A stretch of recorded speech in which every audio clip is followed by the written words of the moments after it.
here supporting the development of young adult services, and we've been working on that for the last couple of years. And also I have a responsibility for participation, feedback and engagement, both with staff, volunteers, patients and families within the hospice, but also with the communities that we serve.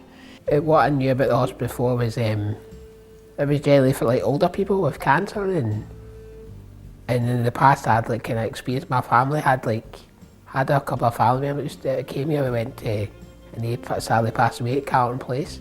So I kind of knew a bit, but not till I walked through the door. I got a feeling that this was it's a very warm place, and so I knew that that's the place I wanted to come to and stuff. So every young person that's came here is different, obviously, with their needs being different. So even if they have same condition or similar conditions, but very specifically, we just can't group people together. So I think we don't try and do that, because I just don't think that works. Everybody's condition and how they're feeling is unique, and their family situations are unique. I'm part of the participation group at the hospice. The good thing about the participation group is that you feel like you've got a voice, like in the board, and the staff are actually taking what we are like. It's kind of about to make services better, really. So a few of the volunteers, our patients or staff, came together, and we kind of just to try and make things better for everyone in the future and stuff. Paul has been a great advocate for the Prince and Princess of Wales Hospice. He,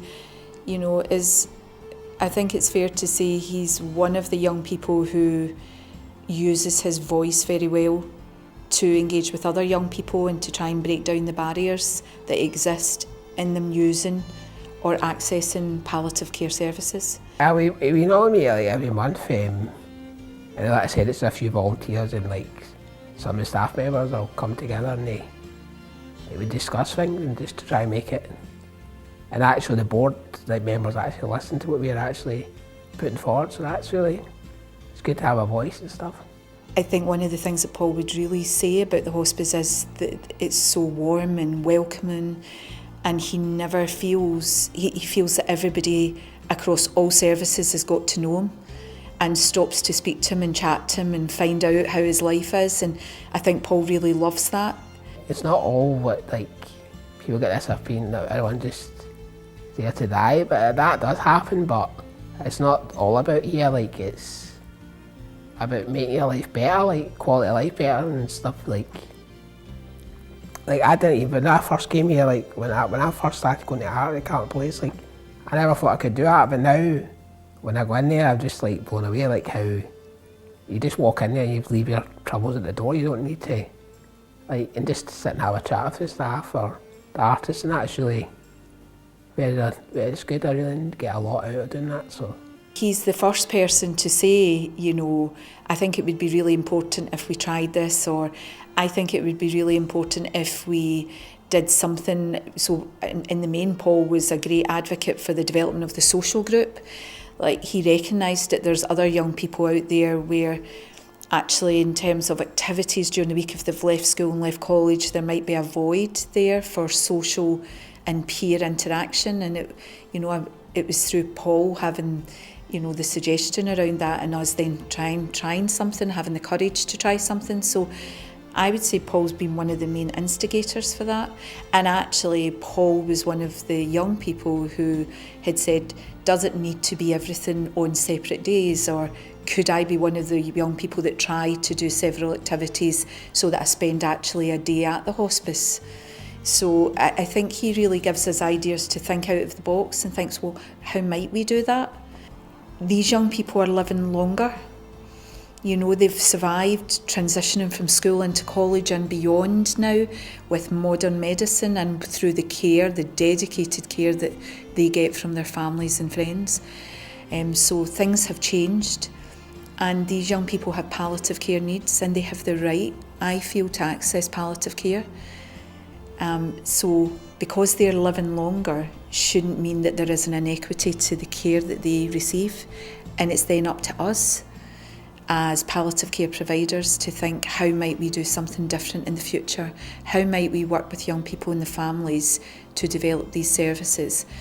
I just feel like you don't feel like you're not worried about your condition as much, because you know you've got them here. Like I said, I see a nurse once a month, and like you wouldn't want to tell your parents, but like if you're feeling kind of upset about things because they're too close to you, but just having somebody to speak to, and the amazing amount of times I've gone, I think everything's alright, and I speak to them and I realise I'm not been feeling great, but having them just there to just chat with you and not have to worry your parents and stuff, that makes a big difference. What I would say is that within palliative care we have unique skills, and it's not just about the skills that we can support you, but also your family. So I think that's a really important message. And although it's relatively new for most adult hospices to provide palliative care to a younger generation, that we do have transferable skills. We've built up skills over years and years and years, and it's, you know, a specific medical profession as well. And nursing and all other staff get specific training. So we're well versed, I would say, within palliative care, and there is different ways throughout that we could support your needs and your family's needs. You have a voice. It's really important that you use that voice to try and determine what it is you need from services, because often they won't know. And one of the things that I've been aware of is that some young people have a really strong voice and know exactly what they want, and for other young people that becomes much harder to articulate. But what I would say is don't shy away from that. Do you know, let the teams that are looking after you know what is important to you, because you can really make a difference to how we take forward services in the future.